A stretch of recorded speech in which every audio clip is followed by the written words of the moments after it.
Oke, ini pertanyaan menarik banget sebetulnya dari Kevin. Kadang itu banyak sekali lead yang masuk, tapi mungkin tidak sampai jadi ke showing, atau udah showing pun ternyata dia nggak nego dan nggak cocok dan kita nggak ketemu unitnya dan itu berlalu kan si klien, ya nggak? Nah, itu apa yang harus kita lakukan? Bagaimana cara mengolahnya? Satu, yang pertama, ketika kita terima telepon atau kita terima lead atau kita terima apapun, jangan lupa untuk di label. Saya selalu pakai label, terserah teman-teman, saya selalu pakai CL itu singkatan dari klien sebetulnya. Ya, karena pendek aja. Misalkan Agus, klien KBP. Oke, KBP-nya karena saya masih belum terlalu jelas di apa, tapi mungkin dia cari yang budget 2M, saya labelin 2M. Atau misalkan Ari, klien Batu Nunggal misalkan. Apakah itu tanah atau rumah? Boleh disebutkan. Kalau misalkan dia lihat spanduk tanah, saya biasanya tulis kafling gitu, kafling Batu Nunggal. Kalau dia lebih spesifik lagi, budgetnya dia di berapa, misalkan 3M, boleh tuh ditulis juga. Nah, ini sebetulnya step awal untuk mengidentifikasi si klien. Itu yang pertama, ya.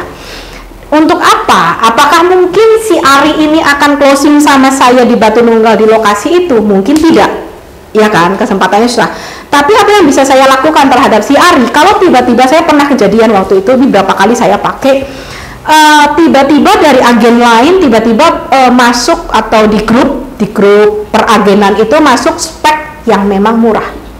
Misalkan saya dulu pernah satu klien, dia nanya Batu Nunggal Indah 5, itu saya pegang harga 12,5 juta per meter. Banyak yang nelpon dari spanduk saya, banyak yang nelpon, labelin semuanya spanduk Batu Nunggal, itu nggak ada yang nawar karena memang tinggi gitu kan. Nah, tiba-tiba pas di grup peragenan, tiba-tiba ada yang posting for sale Batu Nunggal Indah 5 harga 11 juta per meter, jarak 1,5 juta. Apa yang saya lakukan? Saya ambil, saya broadcast kan ke klien-klien dengan label Batu Nunggal kafling yang pernah nelpon saya, langsung deal. Oh, ini di mana, Vin? Jarak 2 kafling dari kafling yang kemarin kok, gini kan, gini. Oke, nawar, dah jadi deal. Apakah saat itu? Enggak, mungkin ke depan. Tapi saya ada data. Atau satu lagi, saya juga pernah, saya pegang kafling Ratna Sasi, si klien bilang, aduh kalau ada Ratna Sasi murah, kabar-kabarin ya, gitu ya kan, biasanya. Oke, labelin.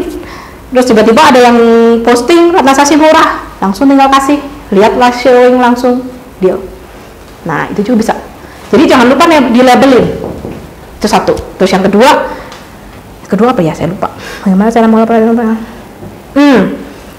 Kadang ya, seringkali kejadian klien yang saya labelin klien tiba-tiba jadi owner, vendor. Dari mana?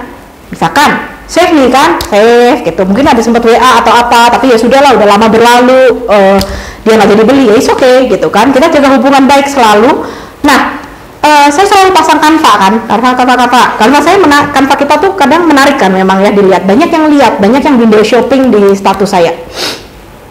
Nah, ketika memang mereka melihat dan mereka tiba-tiba ada yang bilang, Vin, sebetulnya saya ada rumah di sini, kamu mau bantu jual nggak?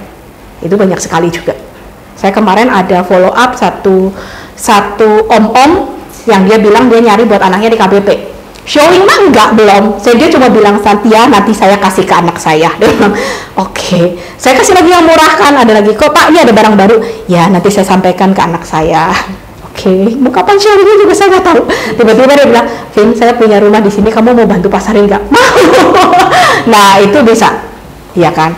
Klien bisa jadi owner bisa jadi klien. Owner yang percaya sama kita bisa jadi suatu waktu dia cari lokasi. Saya lagi cari deh, kamu ada apa? Nah, itu juga bisa. Jadi tidak pernah gini, selama kita menjalaninya dengan benar, selama kita menjaga hubungan baik, rezeki nggak akan kemana. Apakah itu mungkin nanti transaksinya 3 tahun kemudian? Apakah itu transaksinya langsung? Apakah itu tiba-tiba jadi owner yang rumahnya kita jual? Kita tidak pernah tahu. Kebayang ya? Di sini itu yang pernah, agen yang pernah jadi vendor saya adalah Ko Devin. Tahu Dev?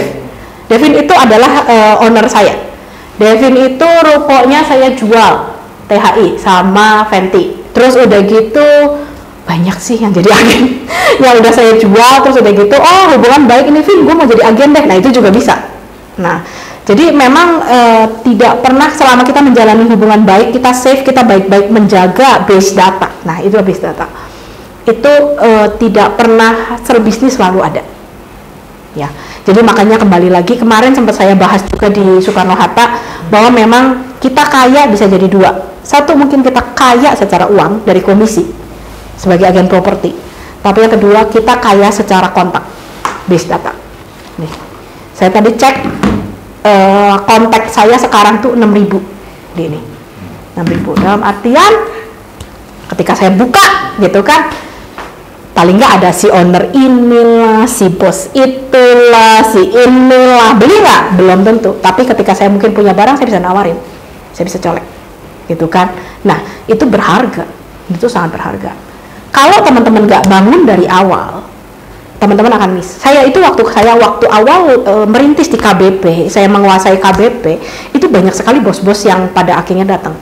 Kok Karadinya Vio itu nelpon, saya udah kerasa nih Karadi ya ketemu ya. Banyak sekali saya ketemu bos-bos di KBP yang nyari tanah waktu itu ya. Safe jadi kantong nggak, belum tentu, belum tahu gitu, kita nggak tahu, save dulu, simpan dulu, siapa tahu kita punya barang atau siapa tahu dia punya barang, tinggal di say hi dengan baik, mereka welcome kok gitu. Beda kalau kita tidak punya nomornya, mau nyari kemana ya nggak. Jadi selalu oke.